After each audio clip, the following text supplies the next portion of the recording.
voilà, cette alternance au sein de notre conseil d'administration. Donc, effectivement, s'il y a des maires présents, il y a des maires présents aujourd'hui. Donc voilà, il n'y a pas de parti pris. Tout le monde a la possibilité d'intégrer le conseil d'administration via une liste de 21 personnes, mais on communiquera les détails très prochainement. Voilà. Je vais laisser la parole à Damien pour rentrer sur donc, du coup, sur ce deuxième atelier de ce dispositif Université des maires 2020.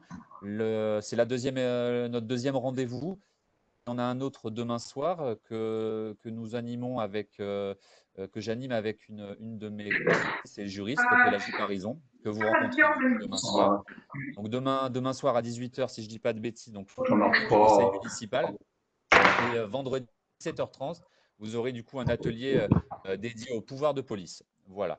Je vous souhaite une bonne réunion. Donc, je reste dans les parages et je vous laisse la parole, Damien. Merci à vous. Très bien. Merci beaucoup, Julien, pour votre accueil.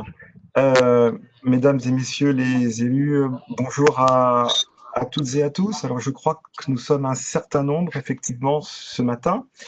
Bon, je vais très vite me présenter. Donc, je suis Damien Cristiani, je suis consultant, expert associé auprès de Territoire Conseil. Alors, Territoire Conseil est un service de la Banque des Territoires qui elle-même est un service du groupe de la Caisse des dépôts.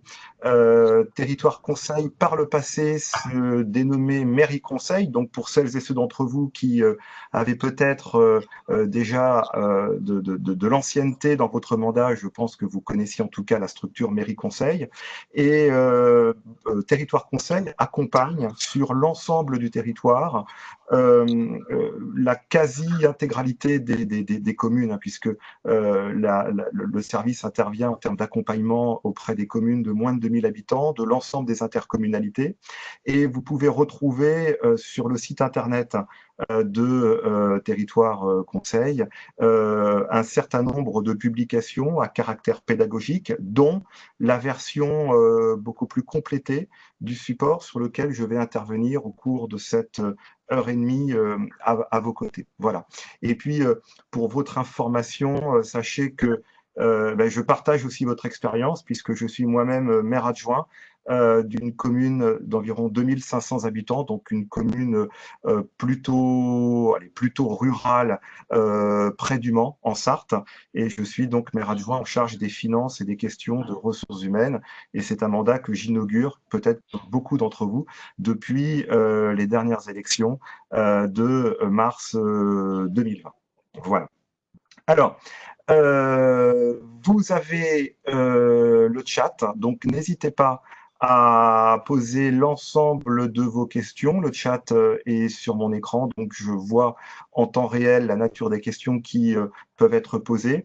Donc, naturellement, j'essaierai de vous apporter les éléments les plus concrets, les réponses à vos différentes questions en fonction du déroulé de cette intervention sur les fondamentaux de la coopération intercommunale au titre des institutions, des compétences et du fonctionnement.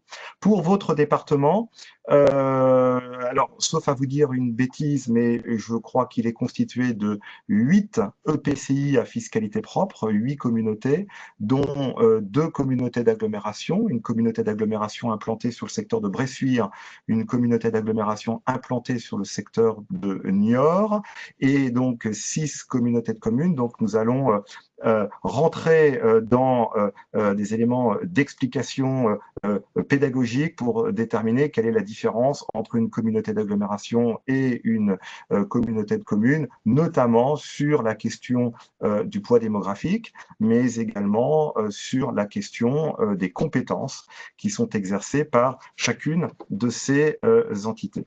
Je vous présente cette trame d'intervention en 6 parties. Tout d'abord, quelques éléments généraux, génériques sur le développement de l'intercommunalité et je vous présenterai notamment quelques chiffres pour que vous puissiez avoir une connaissance assez précise de l'organisation territoriale telle qu'elle se présente en 2020 en matière d'intercommunalité sur le territoire national. Je reviendrai sur le second point, sur les instances de l'intercommunalité. Donc, nous parlerons du conseil communautaire, nous parlerons du bureau et de la conférence des maires, qui est un outil très récent, introduit par une loi de décembre 2019. Nous parlerons de l'organisation interne de l'intercommunalité, sur la relation commune-intercommunalité, notamment à travers ce qu'on appelle le pacte de gouvernance. Et puis, la seconde partie de cette intervention, elle sera focalisée sur la nature des compétences exercées par votre intercommunalité, sur les conséquences d'un transfert de compétences, puisqu'il y a effectivement des conséquences qui ne sont pas négligeables pour les communes, notamment sur le patrimoine. Quel est le devenir du patrimoine communal lorsque vous le transférez à votre intercommunalité? Quelles sont les conséquences vis-à-vis des personnels communaux également?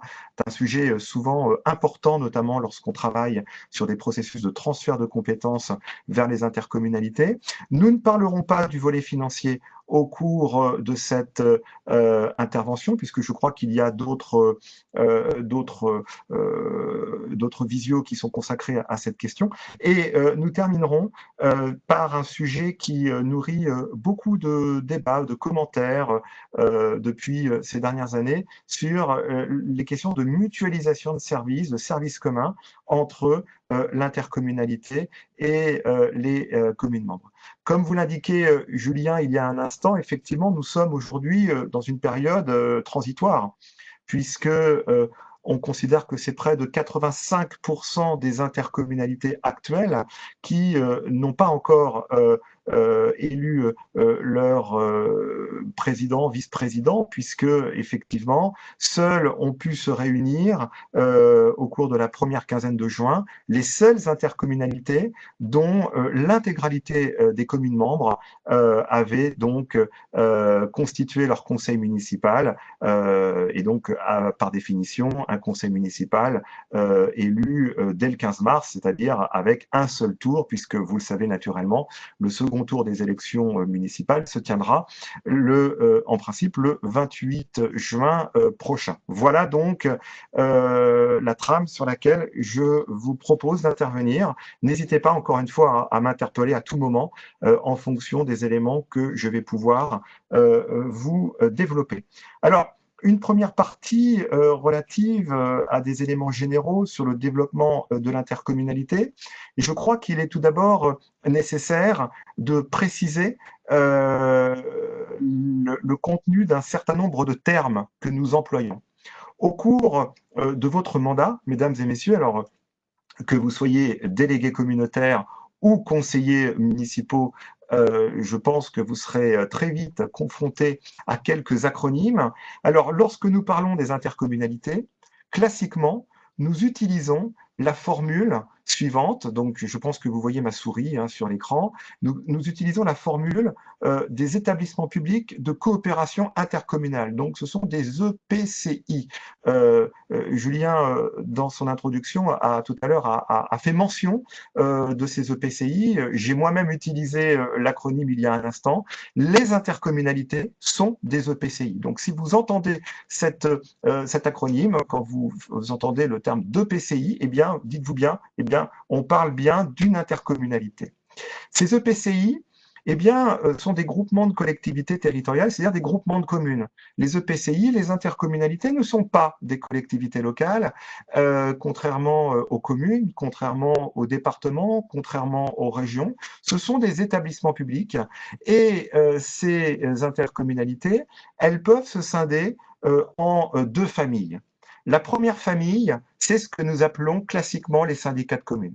Et dans vos communes respectives, mesdames, messieurs, je ne doute pas un seul instant que lors de vos premiers conseils municipaux d'installation, vous avez, pour certaines ou certains d'entre vous, été élus pour représenter vos communes dans un certain nombre de syndicats.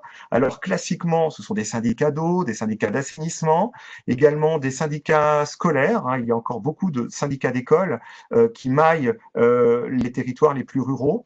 Et on considère que ces syndicats sont des EPCI sans fiscalité propre. Sans fiscalité propre, ça veut dire que ces syndicats ne votent pas l'impôt, ils sont financés soit par une redevance perçue auprès des usagers, c'est-à-dire par exemple en matière d'eau et d'assainissement, une facture d'eau envoyée par le syndicat de communes va permettre de financer le budget du syndicat, ou alors par une contribution budgétaire des communes membres.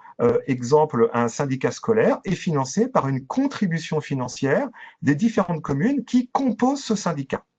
Il y a ensuite, à côté de ces syndicats de communes, la grande famille des communautés. Et là, ce sont effectivement des EPCI à fiscalité propre, puisque ces EPCI votent l'impôt, ils lèvent l'impôt en matière de fiscalité ménage et sur la fiscalité professionnelle. Et ces EPCI à fiscalité propre, lesquels sont-ils? Eh bien, il y a d'une part les communautés de communes, les communautés d'agglomération, les communautés urbaines et les métropoles.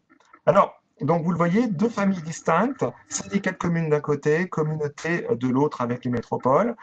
Nous le verrons dans un instant. Ce qui va distinguer les communautés de communes, des communautés d'agglo, des communautés urbaines et des métropoles, c'est d'une part le poids démographique et c'est également la question des compétences, puisque ces différents outils ne gèrent pas les mêmes compétences en fonction de ce que disent les textes, notamment sur la nature des compétences obligatoires. Voilà. Alors, il y a également d'autres outils. Vous le voyez, lorsqu'on parle de millefeuille territorial, il y a la commune, il y a l'intercommunalité, il y a le département, il y a la région, mais il y a également d'autres outils. Les syndicats mixtes fermés. Alors, ces syndicats mixtes réunissent des EPCI, donc vous l'avez compris, on réunit des communautés, on réunit des syndicats ou des EPCI et des communes qui adhèrent à titre individuel. L'exemple classique d'un syndicat mixte fermé, c'est notamment le syndicat qui intervient pour la gestion et la collecte des ordures ménagères. Classiquement, les intercommunalités qui ont une compétence en matière de déchets ménagers, eh bien, transfèrent leurs compétences à des structures plus importantes. Ce sont ces syndicats mixtes qui vont permettre donc de mutualiser la gestion de cette compétence à une échelle supérieure à celle de l'intercommunalité de rattachement. Il y a également les syndicats mixtes ouverts. Ils réunissent également des EPCI, mais ces syndicats mixtes peuvent réunir également d'autres catégories de collectivités territoriales, notamment les communes, départements et régions, et parfois, alors c'est assez peu connu, parfois ces syndicats mixtes réunissent également des instances consulaires, telles que la Chambre de commerce. Vous avez un exemple tout à fait classique de syndicats mixtes ouverts, notamment sur la gestion de plateformes aéroportuaires d'intérêt régional. Ce sont des outils qui sont constitués d'intercommunalités, souvent du département, de la région, et parfois également des chambres de commerce qui ont une mission de gestion de ces différentes plateformes. Et vous avez également d'autres exemples de syndicats mixtes ouverts classiques. Il s'agissait notamment des pays, avant que ces derniers ne soient transformés en PETR, en pôle d'équilibre territorial et rural. Les pays étaient souvent constitués sous la forme de syndicats mixtes ouverts, constitués d'intercommunalités et souvent de la région, collectivités intervenant en tant que financeurs des actions portées par les différents territoires. Alors, je vais passer très vite hein, parce que le temps malheureusement nous est compté. Simplement pour vous sensibiliser sur l'évolution du nombre d'intercommunalités au cours de ces dernières années, je vous invite à regarder la dernière ligne, c'est probablement là l'élément le plus intéressant. Regardez bien sûr le nombre d'intercommunalités à fiscalité propre, donc de communautés. Vous le voyez en 2020, il y a 1254 intercommunalités qui maillent le territoire national. Sachez que toutes les communes de France adhèrent à une intercommunalité à fiscalité propre, à l'exception de ce que nous appelons les îles monocommunales, c'est-à-dire ces îles essentiellement situées dans le grand, enfin, sur la façade atlantique, qui peuvent ont cette faculté dérogatoire de rester isolées et n'adhèrent à aucune structure intercommunale, mais toutes les intercommunalités de France adhèrent à une intercommunalité. Et vous le voyez, 1254 structures intercommunales à fiscalité propre en 2020. Vous retrouvez en haut le nombre de syndicats de communes. Vous voyez, le nombre est encore très important, 9300. Mais ce que nous constatons, c'est que entre 2016 et 2020, eh bien, le nombre d'intercommunalités a chuté de manière assez drastique.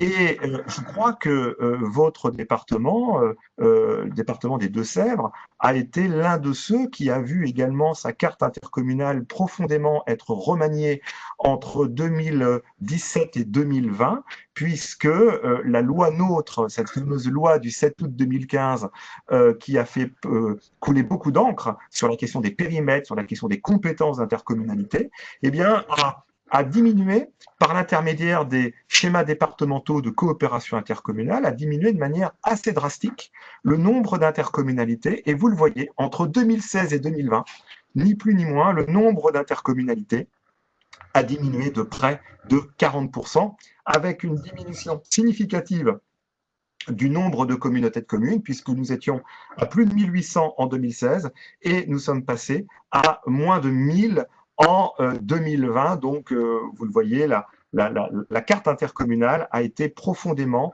remaniée au cours de ces dernières années. Quelles sont les principales caractéristiques et quelle est finalement la philosophie de l'intervention des intercommunalités? Tout d'abord, sur les syndicats de communes, je suis donc sur la partie gauche du tableau. Classiquement, nous parlons d'une intercommunalité de gestion, c'est-à-dire d'une intercommunalité assez souple au sein de laquelle les communes vont pouvoir transférer les compétences qu'elles le souhaitent, avec des clés de répartition financière fixées directement par les communes elles-mêmes, donc une certaine souplesse, une certaine latitude laissée aux communes à pouvoir s'organiser comme elles le souhaitent. Et lorsque nous parlons des communautés, nous parlons essentiellement de ce que nous appelons l'intercommunalité de projet, c'est-à-dire une mutualisation avant tout orientée sur une logique de mutualisation de services et de compétences sur la base de compétences obligatoires, des périmètres qui doivent être continus et sans enclave, c'est-à-dire qu'il n'y a pas de commune isolée dans une intercommunalité, une fiscalité directe qui finance les compétences, donc fiscalité ménage, fiscalité professionnelle, perception également de dotation d'État, dont naturellement la dotation d'intercommunalité. Donc c'est ce que nous appelons l'intercommunalité dite de projet. Autre élément que je souhaite vous indiquer, mesdames et messieurs, c'est que, vous le savez, l'intercommunalité est probablement aussi ancienne que l'organisation communale contemporaine qui date d'une loi de 1884, ce qu'on appelait la grande loi municipale de 1884. Sachez que l'intercommunalité, les premières formes d'intercommunalité, pardon, se sont développées à partir de 1890. Le SIVU, le syndicat intercommunal à vocation unique, est né en 1890 et il est né notamment pour répondre aux nouvelles exigences des grandes lois autour de l'école de la Troisième République, à savoir l'ardente obligation de constituer une école publique dans chaque commune de France. Et c'est la raison pour laquelle les communes ont commencé à se rapprocher à la fin du 19e siècle, notamment sur l'organisation de l'école publique. Donc les premières formes d'intercommunalité se sont constituées autour de l'école à la fin du 19e siècle. Et au cours du XXe siècle, c'est autour notamment des questions d'accès à l'eau potable, autour de l'électrification des territoires ruraux, qu'un certain nombre de syndicats de communes se sont constitués, d'où le nombre important de syndicats. Hein, si je reviens un instant en arrière, vous le voyez, eh bien, rien qu'en 1999, eh bien, nous avions près de 18 500 syndicats. Le nombre a diminué de plus de 50%, vous le voyez, de près de 50%, mais on voit effectivement encore la prégnance significative de ces intercommunalités souples organisées donc plutôt en secteur rural. Voilà. Naturellement, n'hésitez pas à tout moment à m'interroger hein, si vous souhaitiez des compléments d'information. Les différentes catégories d'intercommunalités, les voici. Donc, nous sommes bien sur des intercommunalités à fiscalité propre. Les communautés de communes, les communautés d'agglomération, les communautés urbaines, les métropoles, communautés de communes au moins 15 000 habitants, sauf dérogation démographique, que je vais vous présenter dans un instant. Pour les communautés d'agglomération, alors, un double critère démographique. Il y a 2 communautés d'agglo dans votre département, Bressuire et Niort, au moins 50 000 habitants sur l'ensemble du périmètre, mais avec la nécessité d'une ville ou d'une unité urbaine de plus de 15 000 habitants. Et vous avez une exception pour les départements dans lesquels vous ne pouvez pas obtenir ce sésame de 15 000 habitants. Eh bien, la communauté d'agglomération, elle doit faire dans son ensemble au moins 30 000 habitants. Vous avez 3 départements en France pour lesquels vous n'avez pas de chef-lieu de département de plus de 15 000 habitants, Guéret en Creuse, Privas en Ardèche, Mende en Lozère. Vous avez ensuite, mesdames, messieurs, la communauté urbaine. Alors, vous le voyez, là, nous montons en termes de poids démographique. Nous sommes sur des outils beaucoup plus urbains. Naturellement, il n'y a pas de communauté urbaine dans votre département. Il faut à minima 250 000 habitants ou pouvoir prétendre à l'ancien chef-lieu de région. C'est notamment sur cette base que vos voisins du département de la Vienne, à Poitiers, ont pu prétendre au statut de communauté urbaine, puisqu'il s'agissait effectivement de l'ancien chef-lieu de la région Poitou-Charentes. C'est une disposition de 2015 qui a autorisé ces entités à pouvoir se constituer en communauté urbaine. Et puis enfin, les structures les plus importantes en termes démographiques, ce sont naturellement ces fameuses métropoles qui sont créées par décret, qui doivent au moins être composées de 400 000 habitants dans une aire urbaine de 600 000 habitants. Et vous avez aujourd'hui donc une vingtaine de métropoles, dont naturellement les 3 plus importantes, la métropole de Paris, la métropole d'Aix-Marseille et la métropole de Lyon, avec une petite subtilité pour la métropole de Lyon, mesdames, messieurs. La métropole de Lyon, c'est une collectivité locale, puisqu'elle s'est totalement substituée au département du Rhône pour l'ensemble des compétences exercées initialement par le département. Ce qui veut donc dire que sur Lyon, la métropole, elle gère ses compétences, mais elle gère également l'ensemble des compétences du département à son échelle. Voilà, c'est une subtilité juridique qui a été introduite il y a quelques années, mais les métropoles, les communautés urbaines, les communautés d'agglomération, les communautés de communes, nous l'avons vu, environ 1250 outils sur le territoire national sont bien des EPCI à fiscalité propre. Alors, simplement pour terminer sur cette première partie, sachez que les adaptations au seuil minimum de 15 000 habitants, alors 15 000, c'est la norme, mais il y a un certain nombre de dérogations démographiques qui, effectivement, nous permettent d'avoir des intercommunalités dont la population est inférieure au seuil de 15 000 habitants. Il faut quand même, à minima, réunir 5 000 habitants.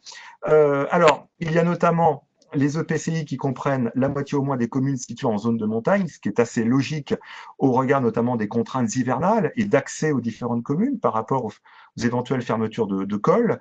Les communes du Nil, donc ça, tout cela peut apparaître quelque peu anecdotique naturellement pour vous.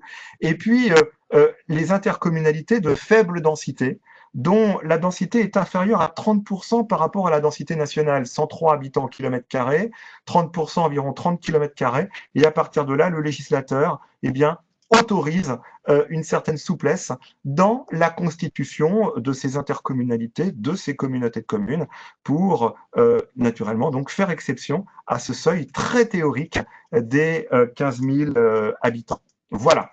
Je ne sais pas s'il y a des questions, des réflexions de votre part sur cette première partie. N'hésitez pas à utiliser le chat et si vous souhaitez également me poser une question sur un point que nous avons vu il y a quelques minutes, n'hésitez pas, hein, j'essaierai d'y répondre en temps réel. Oui, pour rappel, nous, on les note aussi, les questions que vous écrivez dans le chat, hein, si vous en avez. Voilà, merci Nathalie. Alors, sur les instances de l'intercommunalité, là, nous allons rentrer véritablement dans l'organisation interne. Au sein de votre commune, mesdames et messieurs, il y a le conseil municipal qui règle par ses délibérations les affaires de la commune. Donc, c'est l'instance décisionnelle qui va approuver les différentes décisions qui organisent la gestion de votre commune. À l'échelle de l'intercommunalité, naturellement, ce n'est pas un conseil municipal, c'est un conseil communautaire. ce conseil communautaire eh bien, est constitué de délégués, de représentants de chacune des communes. Alors en métropole, on parle d'un conseil métropolitain.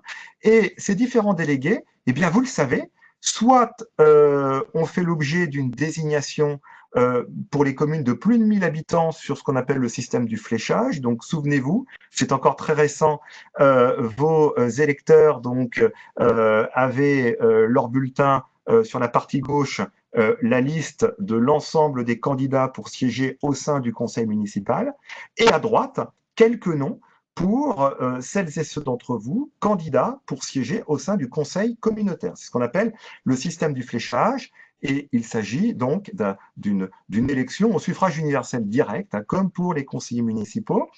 Pour les communes de moins de 1000 habitants, et je pense qu'il y a très probablement parmi vous des représentants de communes de moins de 1000 habitants aujourd'hui, vous le savez, c'est un délégué représentant de la commune au sein de l'intercommunalité. Alors, classiquement, il s'agit du maire, puisqu'il s'agit du premier dans l'ordre du tableau dans le conseil municipal, avec un suppléant.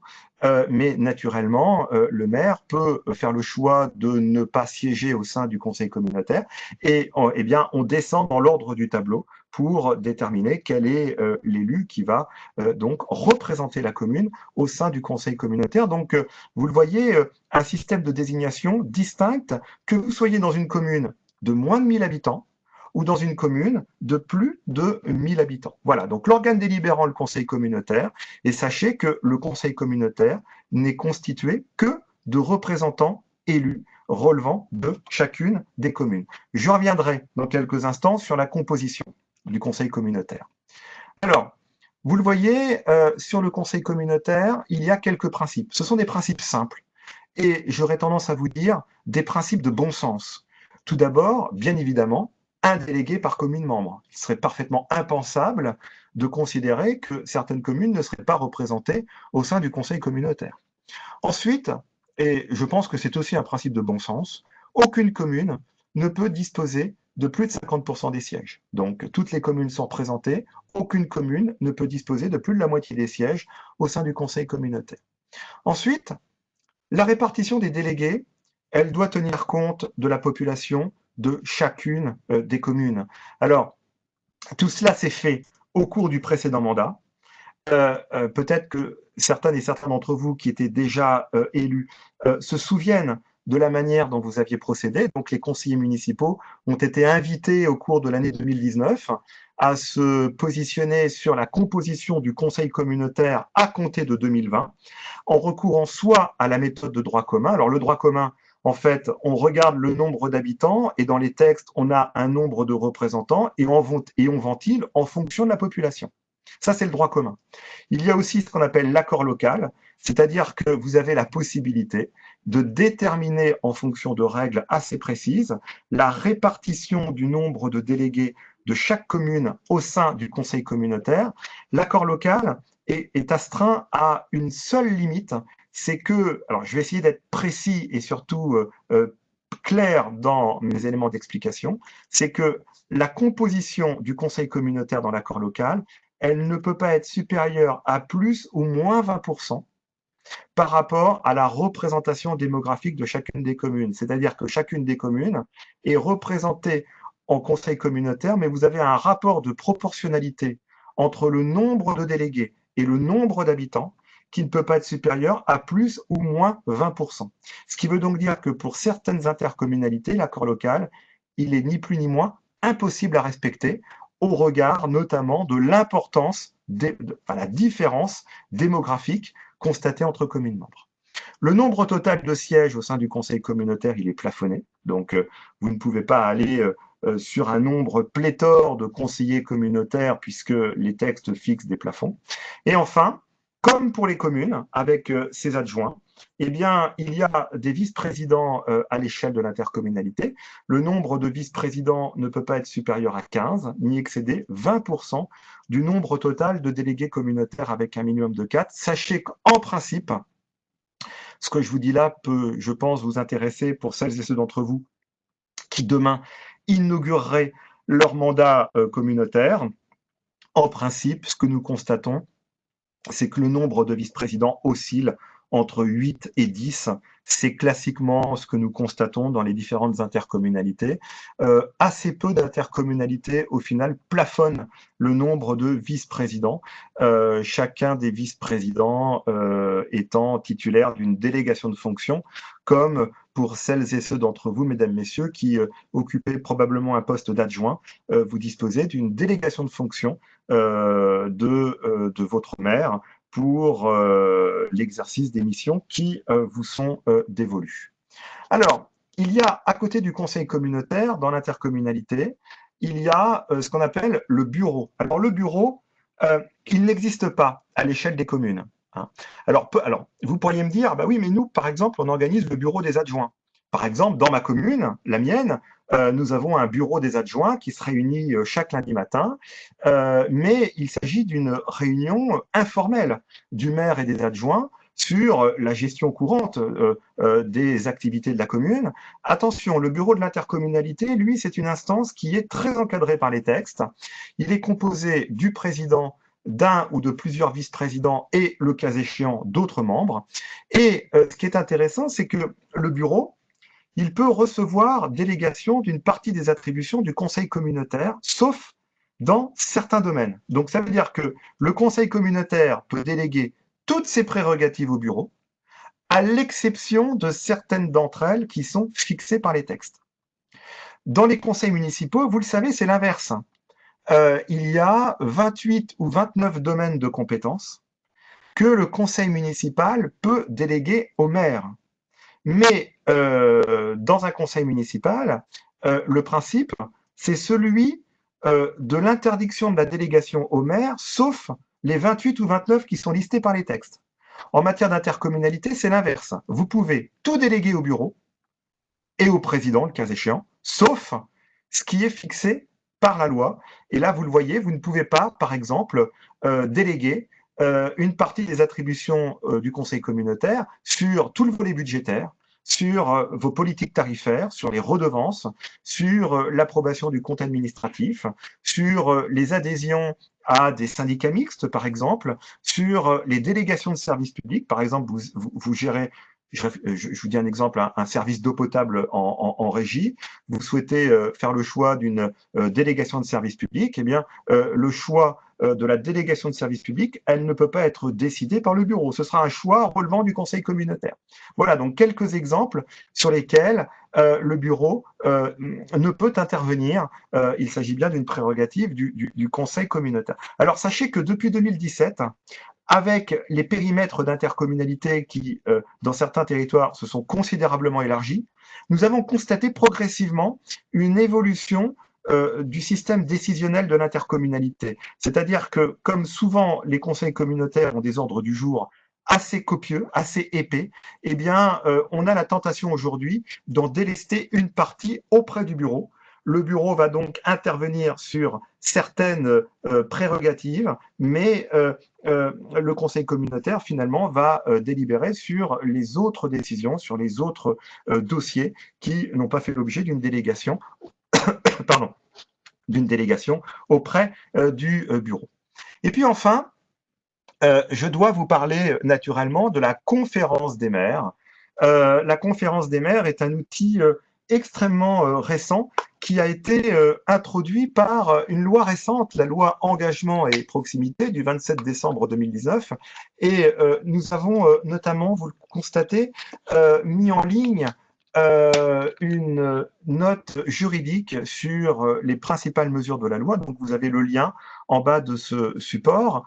Alors, la conférence des maires, sachez que elle existait déjà dans beaucoup d'intercommunalités, mais sa constitution, elle relevait finalement plus d'un choix interne, d'un choix discrétionnaire. Désormais, c'est une création obligatoire dans les différentes intercommunalités, sauf lorsque le bureau, l'instance dont nous avons parlé un instant, comprend déjà l'ensemble des maires des communes membres. Donc, par exemple, vous avez une intercommunalité, allez, de 15 ou 20 communes. Alors, je crois que dans votre département, le nombre de communes est plus important dans vos intercommunalités de rattachement.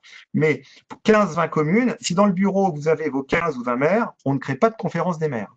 Mais si vous êtes, par exemple, dans une intercommunalité de 50 voire 60 communes, ce qui est assez fréquent, en tout cas dans vos différents départements de l'ouest de la France, eh bien, si par exemple le bureau n'est constitué que de 15 maires, eh bien, il faudra constituer une conférence des maires qui réunira l'ensemble des maires, qui se réunira donc à la demande des maires, au moins un tiers sur 4 réunions par an ou à la demande du président. L'ordre du jour sera librement déterminé, mais il appartiendra aussi à l'intercommunalité d'en fixer les règles de fonctionnement. Donc il y a, vous le voyez, une nouvelle instance, la conférence des maires, qui peut effectivement intervenir de manière corollaire au conseil communautaire ou au bureau. Et sachez que quand bien même, je pense surtout aux maires des communes de moins de 1000 habitants, si vous faites le choix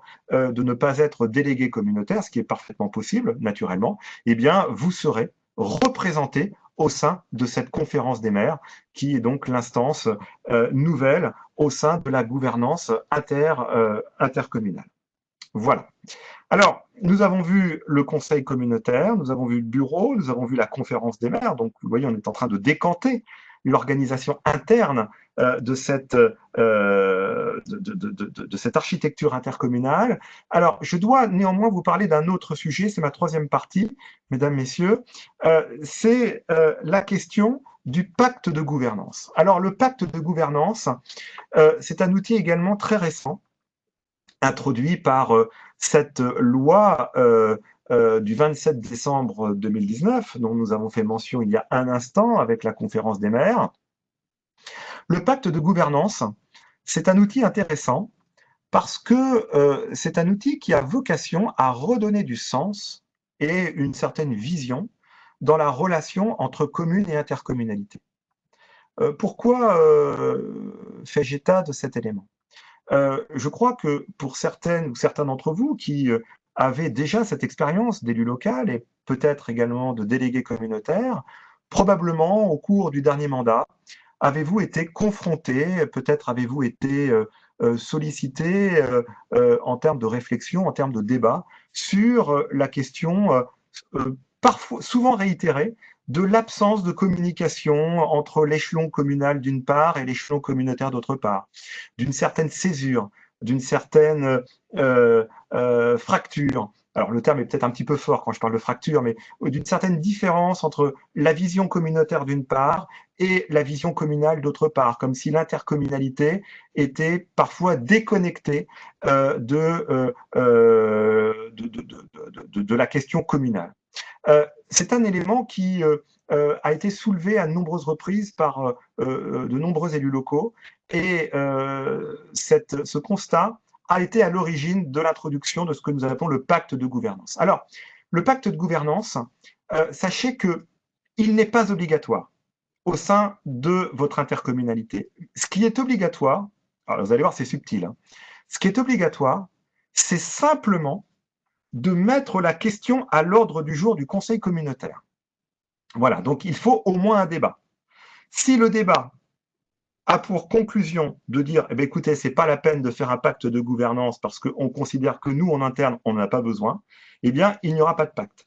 Mais si, à l'échéance du débat, vous considérez la pleine utilité de pouvoir constituer ce pacte, eh bien, vous engagerez ce chantier avec les communes membres. Donc, je vais vous présenter dans un instant les principales prérogatives, en tout cas, de ce pacte.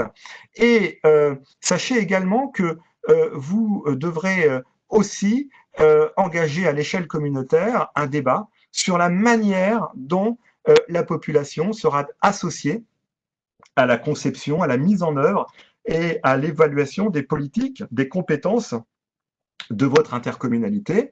Aujourd'hui, et nous le verrons dans un instant, les intercommunalités gèrent un nombre de compétences beaucoup plus important que par ces dernières années. Ce sont des compétences qui ont un impact direct sur la vie quotidienne des usagers en matière d'environnement, en matière économique, en matière de services à la population, sur la question des services, la question des équipements. Et désormais, le législateur souhaite eh bien, que la population soit associée à cette réflexion autour de la construction et de la mise en œuvre des compétences de l'intercommunalité. C'est une idée qui fait son chemin puisque, vous le savez, encore aujourd'hui, nous constatons que souvent l'usager, son premier réflexe, c'est de solliciter son maire, c'est de solliciter son adjoint, c'est de solliciter ses élus municipaux lorsqu'un sujet le titille, le préoccupe, ou qu'il souhaite, j'allais dire, contester une action qui, paradoxalement, n'est pas portée par la commune, mais par l'intercommunalité. On a aussi souvent tendance à revenir classiquement vers l'échelon le plus parlant, qui est naturellement l'échelon communal. Voilà. Donc, il y a en tout cas cette volonté de rapprocher l'intercommunalité de l'usager, de l'habitant. Alors, le pacte, mesdames, messieurs, il doit, le cas échéant, donc être travaillé par l'intercommunalité et les communes, donc un délai de 9 mois pour le réaliser, avec un avis des conseils municipaux. Et le pacte de gouvernance, il va prévoir un certain nombre d'axes de travail. Il va tout d'abord prévoir la manière dont les communes peuvent être associées lorsqu'une décision de l'intercommunalité ne concerne qu'une seule de ces communes. Exemple classique, l'intercommunalité décide d'implanter une nouvelle zone d'activité sur une commune membre. L'intercommunalité décide d'implanter une déchetterie. L'intercommunalité décide d'implanter un accueil de loisirs, qui sont des compétences classiques, en tout cas des intercommunalités plutôt rurales ou périurbaines, et voire parfois même semi-urbaines. Donc, nous allons inscrire dans le pacte comment nous allons travailler avec les communes concernées.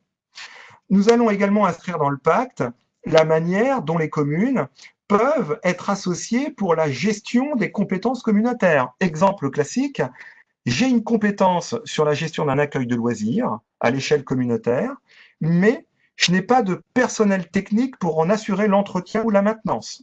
Peut-être ai-je la possibilité de recourir aux personnels communaux pour assurer l'entretien de ces équipements. C'est un sujet très classique que nous voyons plutôt en secteur rural, donc le développement de prestations de services entre communes et intercommunalités. Autre point important, et qui, je pense, là, peut nourrir un vrai débat, la création de conférences territoriales des maires. C'est-à-dire que pour la première fois, nous autorisons à travailler de manière beaucoup plus souple et sur des périmètres géographiques distincts au sein de l'intercommunalité, sur des compétences qui peuvent être traitées différemment à des échelles infracommunautaires, c'est-à-dire des échelles inférieures au périmètre communautaire. Donc vous le voyez, véritablement, on rapproche la commune de l'intercommunalité sur un certain nombre de prérogatives.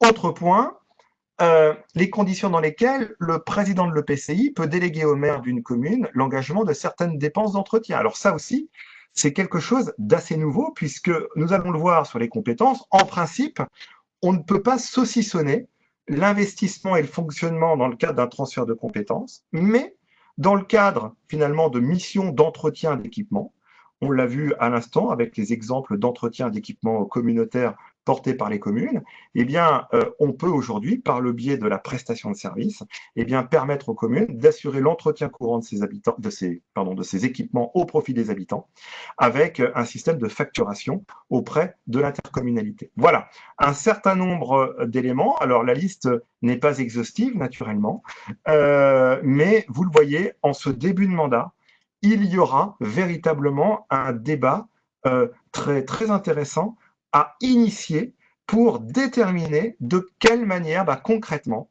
les communes et l'intercommunalité vont travailler ensemble pour l'exercice des missions, pour l'organisation territoriale des compétences portées par l'intercommunalité, pour déterminer quel est le système de décision interne au territoire avec ces conférences territoriales de maires. Bref, vous le voyez, on essaye de rapprocher au sein du bloc local l'échelon communal de l'échelon communautaire.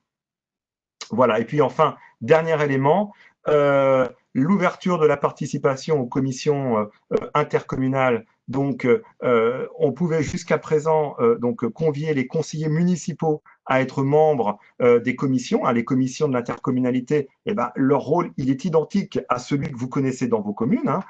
Commission économique, commission finance, commission service à la population, enfance, jeunesse, etc. Donc les commissions sont bâties en fonction des compétences que vous exercez.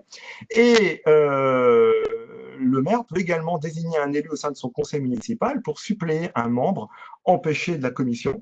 J'aurais tendance à vous dire que ce sont presque des choix de bon sens, mais étonnamment, jusqu'à présent, les textes ne le prévoyaient pas. Et encore une fois, et c'est toujours la même chose de toute façon en matière d'intercommunalité, le droit, la loi suit toujours la pratique. Dans les faits, il y avait déjà effectivement des organisations souples de sollicitation des conseillers municipaux dans notamment la composition des commissions portées par l'intercommunalité. Voilà pour ces 3 premières parties. Donc, pour le moment, je constate, je ne sais pas si Nathalie a des questions, mais je crois qu'il n'y a pas de questions pour le moment. Oui, ce sera mieux avec mon micro. Moi, je n'en vois pas, en tout cas dans le chat. Est-ce que vous voulez poser des questions oralement? Vous pouvez ouvrir votre micro pour cela. Bon. Bon, alors on continue. Eh bien, nous poursuivons. C'est sans doute que tout est très clair. Bon, merci Nathalie. Alors, nous poursuivons. Et là, je vais attaquer finalement la deuxième partie de cette intervention, puisque nous avons vu les éléments génériques de l'intercommunalité, nous avons vu l'organisation interne de l'intercommunalité, nous avons également traité de la relation avec les communes membres. Je vais désormais vous faire état des compétences de l'intercommunalité et avant toute chose, vous rappeler quelques postulats pour bien comprendre la mécanique, j'aurais tendance à vous dire, juridique, financière et organisationnelle entre communes et intercommunalités. Alors tout d'abord, mesdames et messieurs, je vous l'ai dit en introduction, les intercommunalités ne sont pas des collectivités territoriales, ce sont des établissements publics. Parce qu'il s'agit d'établissements publics, les intercommunalités, ne peuvent exercer que les seules compétences qui relèvent soit de la loi, c'est ce qu'on appelle des compétences obligatoires, soit des compétences qui leur sont transférées librement par les communes membres, c'est ce que nous appelons les compétences facultatives. Et donc, il y a 2 principes qui guident l'action de l'intercommunalité. Le principe de spécialité. Une intercommunalité ne peut pas exercer une compétence qui n'est pas mentionnée dans ses statuts. Donc concrètement, si demain, votre intercommunalité souhaitait, je prends un exemple, je réfléchis naturellement à voix haute, prendre une compétence sur la question des équipements sportifs, sur la question piscine, sur la question des gymnases, donc des équipements sportifs au sens générique du terme. Si cette compétence n'est pas mentionnée dans ses statuts, eh bien, l'intercommunalité n'a pas la possibilité à pouvoir intervenir. Il faudra donc que les communes s'engagent dans un processus de transfert de compétences selon une procédure que je vais vous présenter dans un instant. L'autre élément, c'est le principe d'exclusivité. Alors là, c'est l'inverse. À partir du moment où la compétence est transférée à l'intercommunalité, les communes sont désormais incompétentes pour intervenir. Alors, il y a quelques subtiles dérogations, notamment sur les fonds de concours, sur les prestations de services, mais la règle est celle-ci. Une commune perd la maîtrise d'ouvrage lorsqu'elle transfère une compétence à l'intercommunalité. Elle perd la prérogative de la maîtrise d'ouvrage, c'est-à-dire que la commune ne peut plus intervenir notamment sur les dépenses d'investissement. Une commune ne peut plus intervenir sur la politique tarifaire. Exemple, vous transférez un accueil périscolaire, eh bien, vous n'avez plus la possibilité de déterminer la grille tarifaire pour l'accueil de vos enfants sur de l'activité périscolaire. Donc, vous le voyez, ce sont les deux, j'aurais tendance à vous dire presque les 2 chapelles de l'intercommunalité, spécialité, exclusivité. Je ne peux pas gérer une compétence si je ne suis pas habilité par mes statuts en tant qu'intercommunalité. Et dans un second temps, moi, commune, ou nous, communes, pardon, nous n'avons plus la possibilité d'intervenir si la compétence est transférée. Donc il y a une philosophie d'imperméabilité entre communes et intercommunalité, d'où l'importance, nous l'avons vu il y a un instant, eh bien, d'accentuer votre débat autour du pacte de gouvernance pour déterminer finalement comment vous pouvez travailler les uns envers les autres sur l'exercice de compétences transférées. Voilà. Voilà les deux éléments. Alors, ensuite, avant de rentrer dans le détail, compétences obligatoires et facultatives, compétences exclusives et partagées. Les intercommunalités, mesdames et messieurs, exercent deux catégories de compétences, des compétences obligatoires et des compétences facultatives. Alors, les compétences obligatoires, c'est pas très difficile. Là, c'est ni plus ni moins celles qui vous sont imposées par les textes. Donc, je vais mettre de côté les communautés urbaines et les métropoles. Je vais naturellement vous parler plutôt communauté de communes et communauté d'agglomération, puisque ce sont les EPCI qui maillent votre département. Que vous soyez en communauté de communes ou en communauté d'agglomération, juridiquement, pour chacune de ces catégories de communautés, pour chacune de ces deux catégories, eh bien les textes fixent un inventaire de compétences obligatoires que je vais vous présenter dans un instant. À côté de ces compétences, il y a aussi ce qu'on appelle des compétences facultatives. Et là, ce sont toutes ces compétences qui relèvent d'un transfert volontaire des communes membres. Donc, il y a une volonté politique, il y a un acte, j'allais dire, volontaire des conseils municipaux de se dire, OK, nous faisons le choix de transférer telle ou telle compétence qui n'est pas une compétence obligatoire parce que nous considérons en fonction de notre projet politique, en fonction de notre projet de territoire, que cette compétence sera la mieux à même d'être exercée à l'échelle de l'interco. Il peut s'agir également d'une création de service. Exemple classique, la création d'un équipement aquatique. Il n'y a pas de piscine sur le territoire communautaire et nous constatons qu'aujourd'hui, il s'agit d'un besoin qui se fait ressentir de la part de nos usagers. Eh bien, nous allons transférer, non pas un équipement parce que cet équipement n'existe pas, mais nous allons transférer le principe d'une action à réaliser ensemble à l'échelle de l'intercommunalité, à savoir la création d'un équipement aquatique qui aujourd'hui fait manque sur le territoire. Donc vous le voyez, d'abord, compétences obligatoires, compétences facultatives. Une fois que nous avons dit cela, nous n'avons pas tout dit.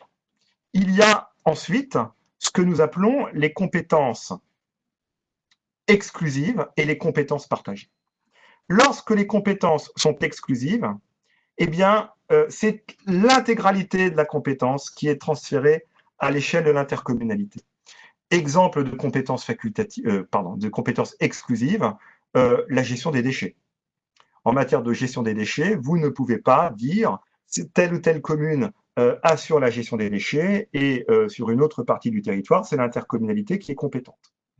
Donc, ce sont des compétences qui sont exercées de manière intégrale par l'intercommunalité. Mais vous avez d'autres compétences qui sont exercées de manière partagée avec les communes membres. Ça veut dire quoi? Ça veut dire que ces compétences sont soumises à ce que nous appelons l'intérêt communautaire. L'intérêt communautaire, c'est la capacité de pouvoir distinguer dans une compétence de ce qui va relever d'une mission communale, de ce qui va relever d'une mission communautaire. Je vais vous donner un exemple très concret de compétences partagées entre communes et interco qui concerne à la fois les communautés de communes et les communautés d'agglomération. L'exemple classique, c'est la voirie. La voirie est une compétence qui n'est pas obligatoire pour les communautés d'agglomération et les communautés de communes. C'est une compétence qui est partagée, soumise à la définition de l'intérêt communautaire. Alors peut-être que dans certaines de vos intercommunalités, la compétence voirie est portée par le PCI. Peut-être que pour certaines intercommunalités, c'est l'intégralité de la compétence parce que l'intérêt communautaire a dit qu'il fallait intervenir sur toute la compétence. Mais classiquement, eh bien, la compétence voirie, elle est partagée. Alors, exemple de définition d'intérêt communautaire, relève de l'intérêt communautaire la création, la gestion, l'aménagement, l'entretien des voiries, de dessertes, de zones d'activité économique. Relève de l'intérêt communautaire la création, la gestion, l'aménagement, l'entretien des voiries, de dessertes, d'équipements eux-mêmes reconnus d'intérêt communautaire. Voilà des exemples très concrets de définition donc de l'intérêt communautaire sur ces compétences. Sachez que ce n'est pas à vous de déterminer si la compétence est exclusive ou partagée. C'est la loi qui le précise. Donc, lorsqu'on regarde les libellés de compétences, eh bien, on voit immédiatement si la compétence est exclusive ou si elle est définie d'intérêt communautaire. L'intérêt communautaire, il est voté par le conseil communautaire à la majorité des 2/3 des suffrages exprimés, donc il faut une majorité qualifiée pour déterminer l'intérêt communautaire, et vous devez le voter au plus tard 2 ans après votre transfert de compétences. Si vous ne le pratiquez pas, eh bien, le PCI exerce l'intégralité de la compétence. Pourquoi un délai de 2 ans? Eh bien, si vous ne définissez pas l'intérêt communautaire d'une compétence partagée, ça veut dire concrètement que vous ne savez pas qui fait quoi dans l'exercice de cette mission. Vous ne savez pas où intervient l'interco, vous ne savez pas ce que font les communes, et donc il est important de préciser logiquement ce que nous allons réaliser ensemble pour que cette compétence soit pleinement exercée. Alors, sur l'intérêt communautaire, dont, alors vous le voyez, vous pouvez retrouver des exemples de définition compétence par compétence avec le lien qui vous est fourni par la Banque des territoires, par Territoire Conseil. Donc, souvent, nous intervenons sur des critères physiques, taille, seuil, localisation, zonage, ou des critères qui peuvent renvoyer une liste, qui peuvent renvoyer à des dispositifs contractuels, à des publications également, à des zonages. Donc, les contrôles de légalité laissent une certaine latitude pour déterminer le qui fait quoi. Encore faut-il naturellement que votre intérêt communautaire soit suffisamment bien encadré pour déterminer, pour savoir véritablement quelle est la limite d'intervention des communes et quelle est également la limite d'intervention de l'intercommunalité.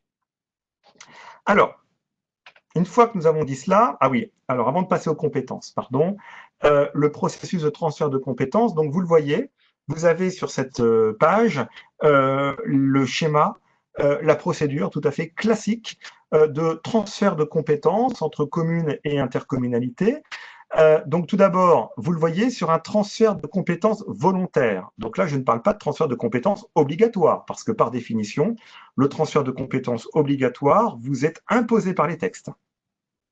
Sur le transfert de compétences volontaire, eh bien, d'une part, il faut que le conseil communautaire prenne une délibération, et le conseil communautaire va solliciter les conseils municipaux en vue du transfert de compétences. Donc concrètement, le conseil communautaire va demander aux conseils municipaux d'accepter le principe du transfert de compétences.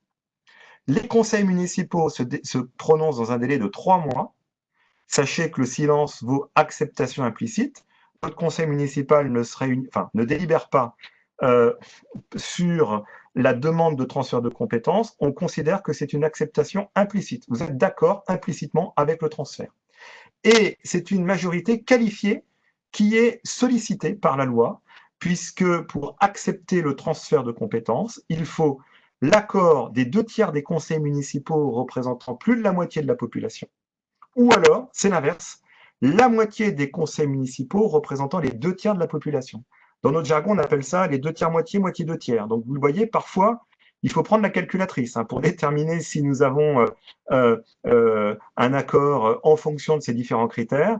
Et il est nécessaire que les communes qui représentent plus de 25% de la population totale se prononcent également favorablement.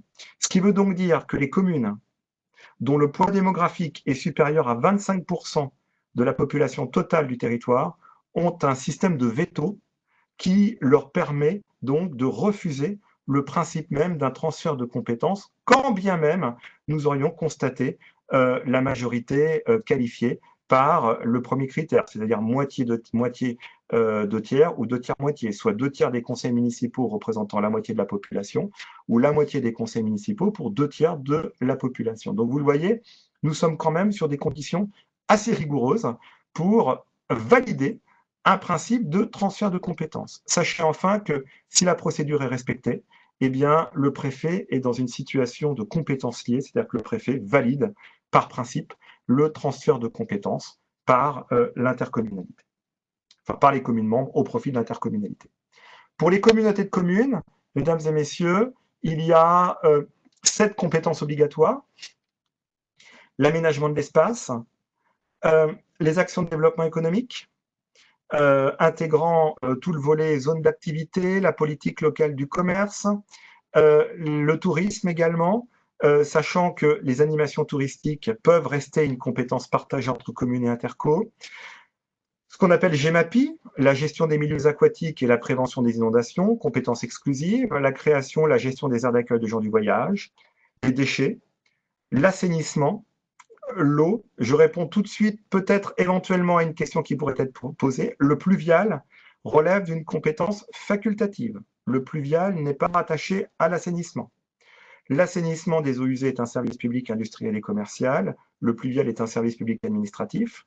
Vous le voyez, 7 compétences obligatoires pour les communautés de communes. Attention, sauf opposition des communes pour l'assainissement et l'eau, pour les communautés de communes, les conseils municipaux ont pu, au cours du précédent mandat, se prononcer pour un report de la gestion des compétences eau et assainissement à compter de 2026, puisque, en principe, la loi imposait le transfert de ces compétences au 1er janvier 2020, ce qui est le cas, sans exception, pour les communautés d'agglomération. Ce qui veut donc dire que dans votre territoire, dans votre département, il y a très probablement des communes qui, aujourd'hui, exercent encore la compétence eau et assainissement si vous relevez d'une communauté de communes.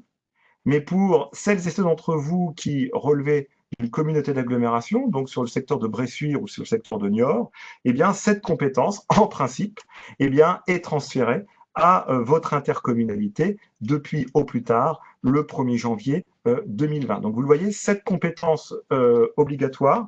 Et puis, je dois un instant, je vais passer très vite dessus, hein, vous devrez, alors là, je mets de côté les communes membres des 2 agglos, puisque la compétence est déjà transférée, mais pour les communautés de communes, vous devrez délibérer sur l'acceptation ou non d'une nouvelle compétence en matière de mobilité, puisque au plus tard, le 31 mars 2021, donc votre intercommunalité devra déterminer si elle prend cette nouvelle compétence en lieu et place de la région pour organiser un service de déplacement, un service de mobilité au sein du territoire. Si les communautés de communes font le choix de ne pas recourir à cette compétence, eh bien, c'est toujours la région qui sera compétente, notamment sur le transport régulier de personnes, sur la question du transport à la demande, sur le transport scolaire également. La compétence est déjà obligatoire pour les communautés d'agglomération. Voilà. Alors, toujours pour les communautés de communes, les communautés de communes, elles peuvent exercer d'autres compétences facultatives. Donc, j'en ai listé certaines d'entre elles, sur l'environnement, sur la politique de la ville, sur le logement, sur la voirie. Donc, vous le voyez, on parlait de la voirie tout à l'heure. Ce n'est pas une compétence obligatoire, c'est une compétence partagée également. Sur les équipements sportifs et culturels, sur les équipements scolaires, sur l'action sociale et sur ce qu'on appelle encore aujourd'hui les MSAP, les maisons France Service, les maisons de service au public. Et puis, les communes peuvent transférer donc à tout moment d'autres types de compétences à l'intercommunalité. Je vous ai fait part notamment du service à la population en matière de petite enfance, enfance, jeunesse. Bref, ce qui n'est pas obligatoire, ce qui ne relève pas donc des 7 compétences obligatoires, eh bien, ce sont des compétences facultatives que vous pouvez exercer de manière beaucoup plus souple avec vos communes membres. Donc voilà ce que disent les textes sur la nature des compétences exercées par les communautés de communes. Pour les communautés d'agglomération, eh bien, le panel de compétences obligatoires est un peu plus élargi, puisque vous retrouvez notamment l'eau et l'assainissement ainsi que le pluvial en compétences obligatoires. Et vous retrouvez également le volet politique de la ville, l'habitat et la question de la mobilité, la question des déplacements, qui donc constituent des compétences plus élargies que pour les communautés de communes. Ce qui veut donc dire que les compétences d'une communauté d'agglomération sont configurées aussi en fonction de la spécificité de votre territoire qui oscille entre une logique urbaine, une logique périurbaine et une logique rurale. Pour les communautés de communes, nous sommes essentiellement dans une philosophie de territoire et de maillage rural. Pour les communautés d'agglomération, nous sommes déjà sur le premier échelon de structures urbaines, donc de structures dites d'agglomération, avant d'aller sur des échelons plus intégrés comme les communautés urbaines et les métropoles. Ce que nous avons vu en introduction, notamment sur la question des strates et des seuils démographiques. Vous le voyez également pour les agglos, mesdames, messieurs, l'eau et l'assainissement sont des compétences obligatoires exclusives depuis 2020. Le législateur a considéré que ces territoires, ces structures intercommunales avaient l'ardente obligation d'exercer leurs compétences et ne pouvaient prétendre donc à cette dérogation pour les communautés de communes. Les communautés d'agglomération exercent également des compétences facultatives de manière analogue aux communautés de communes et toujours selon ce format, eh bien, les communes membres peuvent également à tout moment transférer d'autres compétences à l'intercommunalité qui ne sont pas mentionnées. La semaine dernière, l'un de vos collègues du département de la Vienne, d'ailleurs, puisque nous avions une visio avec l'Université des maires de la Vienne, nous interrogeait notamment sur la question de la fibre optique, compétence qui naturellement a vocation à être communautaire, eu égard l'impact budgétaire en termes d'investissement sur la question du maillage du territoire et l'accès, en tout cas, à l'Internet très haut débit via la fibre, eh bien, classiquement, la fibre optique est une compétence que l'on peut rattacher à l'aménagement de l'espace, même si dans certains territoires, la fibre était une compétence dite facultative. Un autre de vos collègues nous avait interrogé aussi sur la question de l'éolien, sur notamment alors, on ne parle plus aujourd'hui de zones de développement de l'éolien, mais en tout cas une réflexion sur le développement de l'énergie propre sur le territoire. Alors, souvent, nous allons rattacher ces enjeux sur la transition énergétique, sur le développement des énergies renouvelables, sur la protection et la mise en valeur de l'environnement, sur le soutien aux actions de maîtrise de la demande d'énergie. C'est-à-dire que vous allez donc préciser dans vos compétences un certain nombre d'actions qui vont permettre de déterminer de manière beaucoup plus fine, de manière beaucoup plus précise, comment vous allez travailler en lien avec vos communes membres. Voilà les retours d'expérience de ces dernières interventions, mais peut-être vous-même auriez-vous des questions sur d'autres compétences à me dire, ben voilà, on exerce telle ou telle compétence, où est-ce qu'on la place, est-ce que telle compétence peut être transférée, s'agit-il d'une compétence obligatoire ou non? C'est toujours intéressant, notamment pour s'interroger sur la procédure et sur le processus de transfert. Voilà. Alors, nous avançons à la fois dans l'heure et puis sur le contenu de ce support. A priori, pas de questions sur le contenu des compétences. S'il n'y a pas de questions de votre part, je vous propose d'aller sur les conséquences du transfert de compétences et nous terminerons sur les questions de mutualisation pour ne pas trop déborder effectivement sur l'heure et demie qui nous est impartie. Alors, sur les conséquences, pardon, excusez-moi, sur la mise en œuvre des transferts de compétences, je dois naturellement vous parler des conséquences autour du patrimoine. Souvent, lorsque nous accompagnons des territoires, la question qui est posée est tout à fait légitime et pleine de bon sens, encore une fois, est la suivante. Quelle est la conséquence concrète vis-à-vis du patrimoine communal? J'allais dire, quelles sont les conséquences comptables, quelles sont les conséquences budgétaires d'un transfert de biens à l'échelle de l'intercommunalité. Alors, tout d'abord, sachez que lorsque vous transférez une compétence aux intercommunalités, le principe est assez simple, le patrimoine suit la compétence.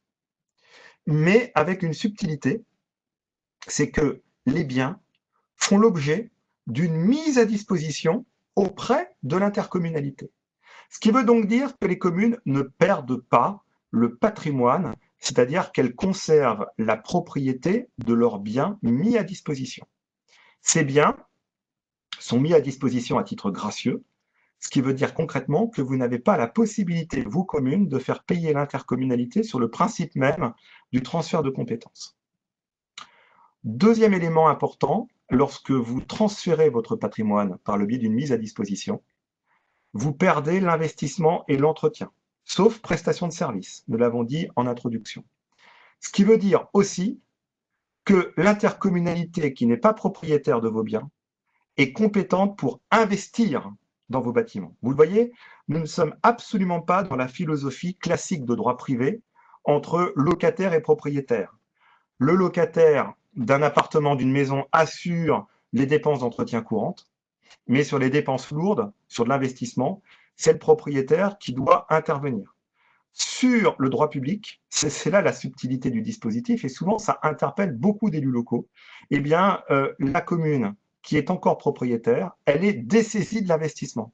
Ce qui finalement n'est pas une mauvaise opération financière pour la commune, puisqu'elle conserve son patrimoine, et derrière, eh bien, elle a la certitude que le patrimoine sera entretenu et sera affecté à l'exercice des missions transférées. Donc, vous le voyez, le principe est celui de la mise à disposition avec une obligation d'entretien, de gestion portée par l'intercommunalité. On dit que l'intercommunalité, elle dispose de l'ensemble des droits et obligations du propriétaire, sauf naturellement celui d'aliéner, c'est-à-dire sauf naturellement celui de vendre le bien, qui ne relève pas de son patrimoine, qui relève d'un patrimoine communal. Rien n'interdirait, le cas échéant, à envisager aussi un transfert en pleine propriété, c'est-à-dire une vente classique d'un bien, donc d'un équipement communal au profit de l'intercommunalité, avec la saisie notamment de France Domaine pour évaluer le bien et naturellement acté par acte authentique ou acte notarié, comme pour une vente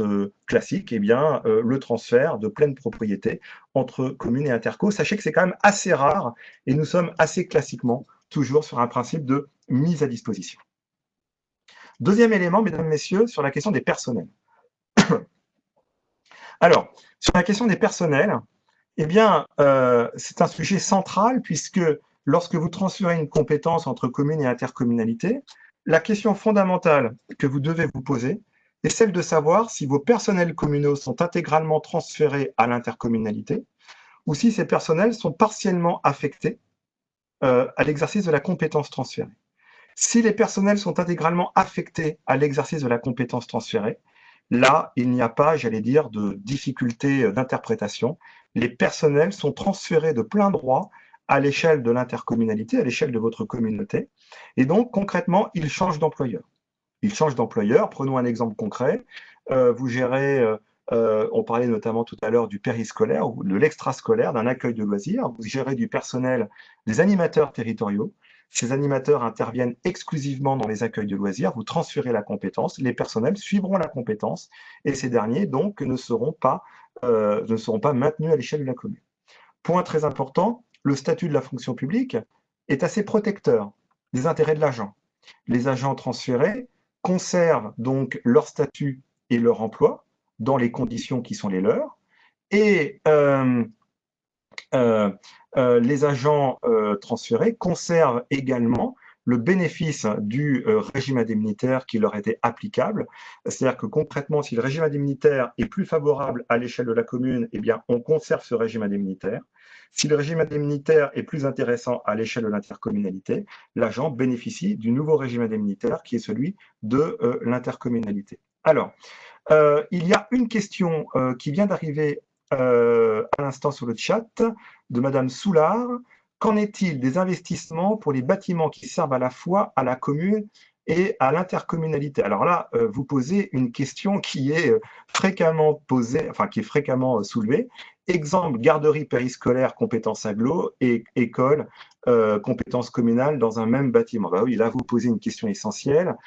Est-ce que je peux saucissonner l'investissement lorsque, par exemple, j'ai mon périscolaire qui est une compétence portée par l'intercommunalité et ce périscolaire est implanté au sein d'une école alors même que la compétence scolaire est restée communale. C'est quelque chose de très fréquent.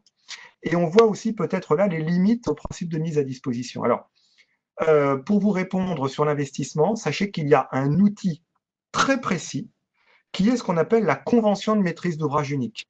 C'est-à-dire que si vous avez un investissement qui concerne deux maîtrises d'ouvrage, donc une maîtrise d'ouvrage intercommunale et une maîtrise d'ouvrage communale, donc évidemment, le scolaire, c'est le meilleur exemple. Si par exemple, on doit refaire la toiture d'une école qui accueille une compétence périscolaire, donc une compétence EPCI, vous pouvez conclure une convention de maîtrise d'ouvrage unique où vous allez déterminer dans la convention qui portera entre les deux la maîtrise d'ouvrage auprès du maître d'œuvre, auprès des différentes entreprises qui vont intervenir. Donc, en termes de lisibilité vis-à-vis des entreprises extérieures, c'est plus clair.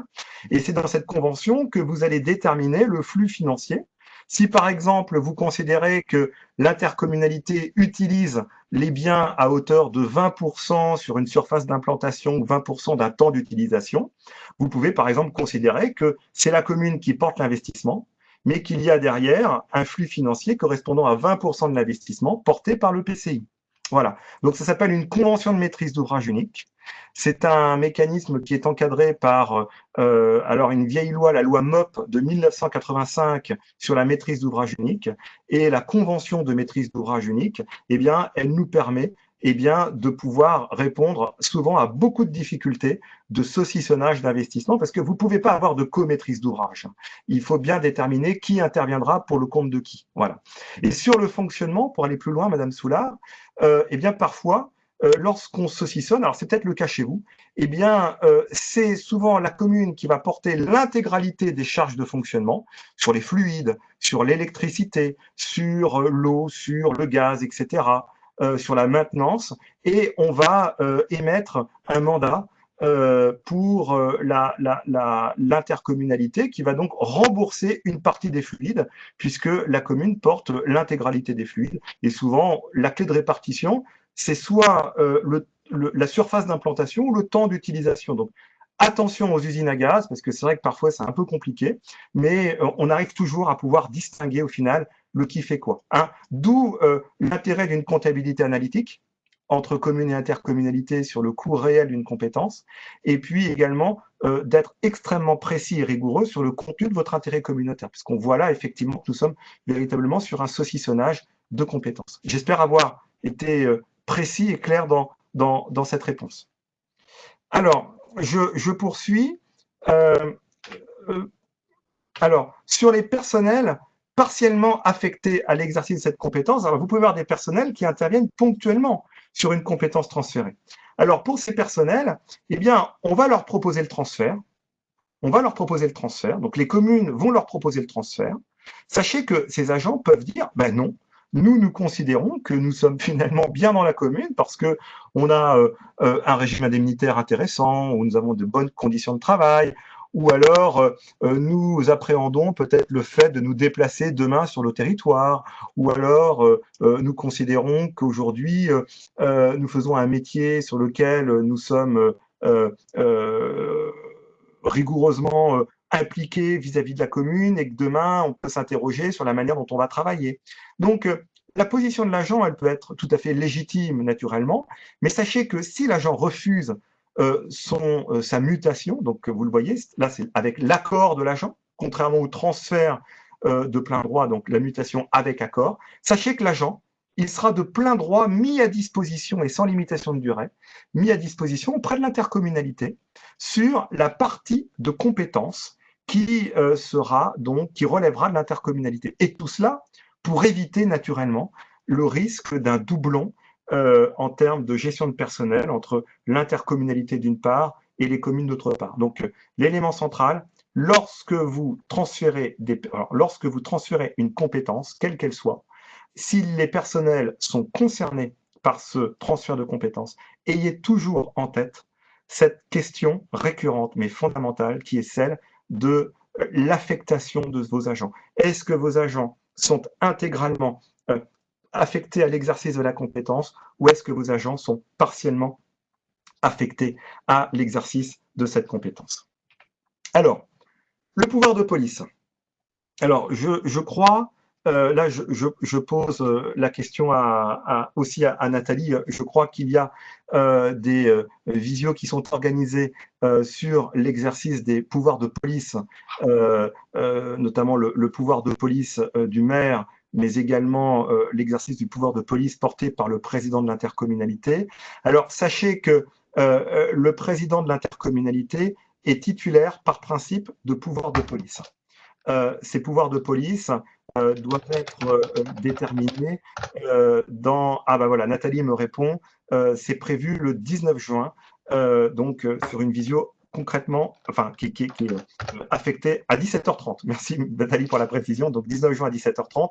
Donc, sachez que en début de mandat, le transfert de pouvoir de police, il est automatique sur certaines prérogatives, elles sont listées, l'assainissement, les déchets ménagers, gens du voyage, habitat, voirie, mais un ou plusieurs maires peuvent considérer qu'ils souhaitent maintenir ces pouvoirs de police à leur échelle. Donc, comme il s'agit d'un pouvoir propre, les maires vont donc préciser au président de l'intercommunalité qu'ils souhaitent maintenir à leur échelle l'exercice de ces pouvoirs de police. Donc, il faut une opposition des maires, alors de tous les maires ou de certains maires, dans chacun des domaines dans les 6 mois qui suivent l'élection du président, donc avec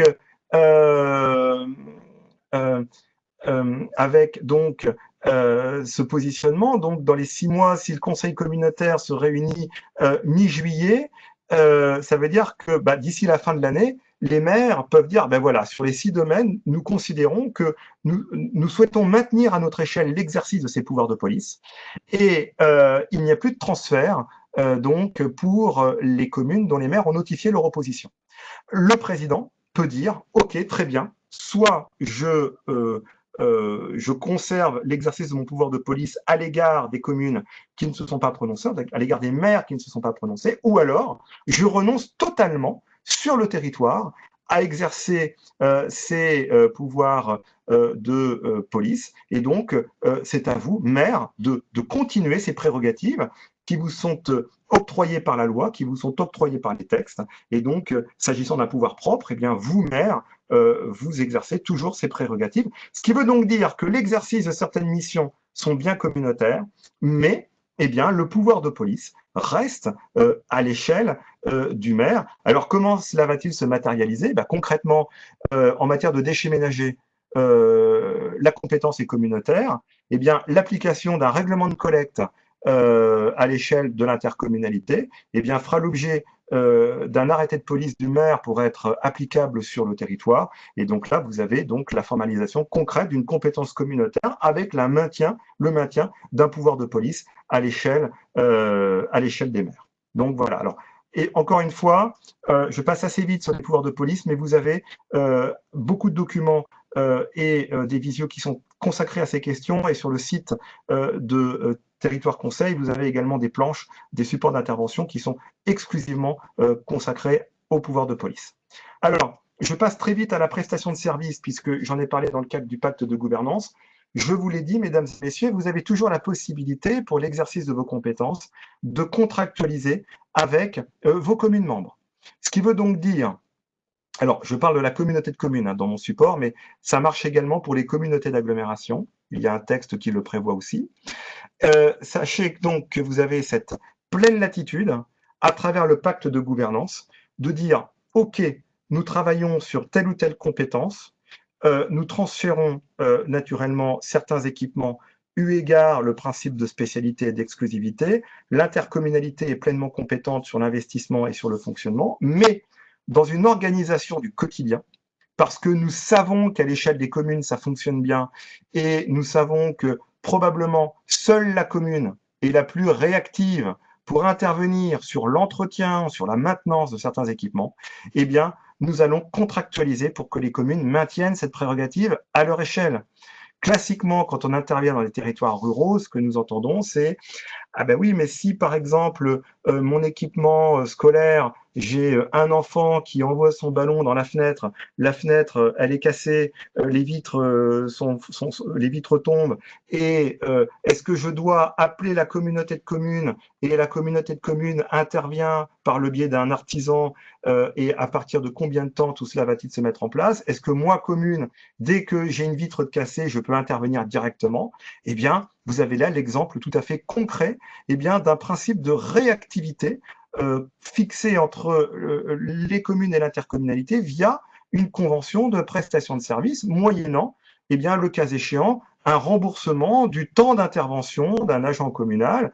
Alors, si par exemple, c'est 2 heures de travail, 2 heures d'intervention, vous allez regarder combien vous coûte le volume horaire brut d'un agent et vous allez refacturer à l'intercommunalité ce temps d'intervention et vous allez le fixer par le biais d'une convention de prestation de service. Moi, je le fais fréquemment et sachez que ça fonctionne plutôt bien dans le sens où on joue vraiment la carte de l'efficience et de la réactivité. Voilà. Alors, je vais terminer cette intervention, il est 12h30, mais je touche au 6e point, sur les questions de mutualisation de services. Alors, je vous l'ai dit, mesdames et messieurs, la mutualisation est un sujet phare de ces dernières années. Il faut le reconnaître, ce fut également un sujet assez à la mode, dans le sens où on a beaucoup échangé, on a beaucoup débattu, on a souvent peut-être parfois refait le monde avec la mutualisation. Moi, ce que je souhaite vous dire, et je suis pleinement convaincu en tout cas de cette approche, c'est qu'il n'y a pas de schéma préconçu en matière de mutualisation. Il n'y a pas d'un côté les bons élèves, il n'y a pas de l'autre côté les mauvais élèves en matière de mutualisation. La démarche de mutualisation, elle obéit avant tout à ce que nous souhaitons en faire à l'échelle de chaque territoire. Les sources de motivation peuvent être très différentes d'un territoire à l'autre pour développer des démarches de mutualisation de services au sein du bloc local, entre communes et intercommunalités. Tout cela, c'est peut-être aussi pour démystifier ce qu'on a pu lire, ce qu'on a pu entendre autour de la mutualisation de services. Elle obéit aussi au projet politique, elle obéit aussi à la manière dont vous souhaitez travailler entre communes et l'intercommunalité. Alors, il faut que je vous parle naturellement des services communs. Alors, les services communs, il y a 2 planches, vous le voyez, des planches très techniques sur 2014 et 2015. Je vais simplement vous en dégager la philosophie à travers mon propos. Les services communs, c'est cette faculté, à l'échelle de l'intercommunalité, de pouvoir disposer de personnel, donc ce sont des personnels communautaires, ce sont des agents publics, ce sont des personnels territoriaux, et ces personnels vont intervenir exclusivement pour le compte des communes membres. Donc ils interviennent pour le compte des communes membres sur des missions qui peuvent être des missions à caractère fonctionnel, des missions administratives, des missions juridiques, financières. Exemple concret, j'ai un instructeur sur les autorisations d'urbanisme, parce que l'État s'est désengagé ces dernières années sur l'instruction des permis de construire, cet instructeur, il est salarié de l'intercommunalité, il va intervenir pour le compte des communes membres. Autre exemple, j'ai un juriste au sein de l'intercommunalité. Ce juriste, il est là pour travailler avec les communes membres sur le montage d'un marché public, sur la conclusion d'une convention complexe, sur la conclusion d'un marché maîtrise d'œuvre, par exemple. Donc, vous le voyez, c'est cette possibilité de pouvoir accompagner les communes dans l'exercice de leur mission. C'est ce qu'on appelle les services communs. En 2014, ces services communs étaient affectés uniquement au volet fonctionnel, c'est-à-dire uniquement sur des missions administratives, juridiques, financières, informatiques, etc. À partir de 2015, la loi NOTRe dit nous allons étendre ces services communs et nous allons désormais les porter à l'échelle des missions plutôt opérationnelles, c'est-à-dire des missions techniques. Alors, je vais vous donner un exemple très concret pour que ce soit beaucoup plus parlant pour vous. Il y a 2 ou 3 ans, à titre personnel, par rapport à mon activité, j'ai accompagné un territoire sur la mise en place d'un service voirie à l'échelle d'un service commun. Donc, concrètement, vous aviez une équipe technique, une équipe d'entretien de voirie portée par l'intercommunalité avec une dizaine d'agents Et ces services communs en matière de voirie intervenaient sur de l'entretien de voirie communale, alors que la voirie n'était pas transférée à l'échelle de l'intercommunalité.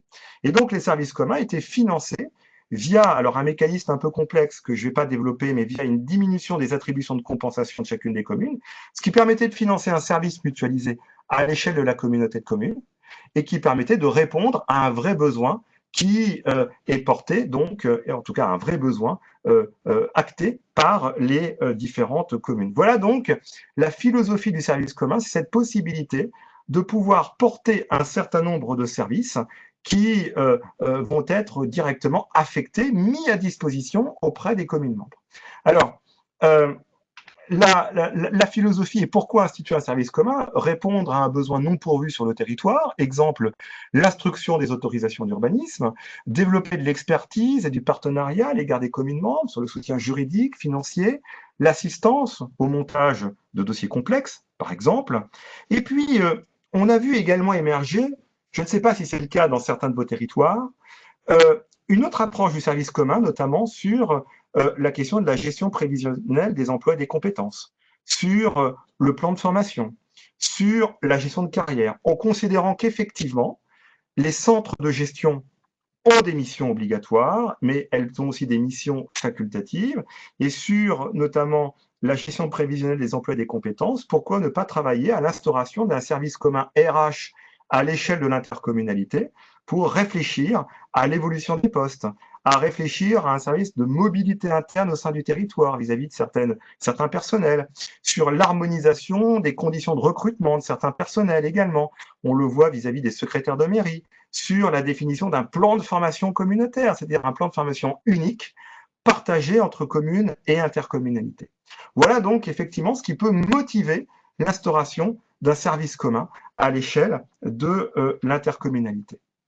Le schéma de mutualisation de services, j'en parle un instant. Donc, ce schéma de mutualisation, il doit suivre chaque renouvellement général. Donc, votre intercommunalité, en lien avec le pacte de gouvernance, si vous vous engagez dans cette voie, devra réaliser un schéma de mutualisation, c'est-à-dire préciser quelles sont les pistes de mutualisation par le biais d'un rapport et d'un document ficelé qui s'intitulera Schéma de mutualisation de services. Et sachez, mesdames et messieurs, que chaque année, dans le cadre du débat d'orientation budgétaire ou dans le cadre du vote du budget, eh bien, vous devrez engager un débat sur l'évolution des démarches de mutualisation, quelles qu'elles soient, dans votre territoire, pour préciser quelles sont vos réflexions en l'état. Alors, encore une fois, ces démarches de mutualisation, elles peuvent être très diverses.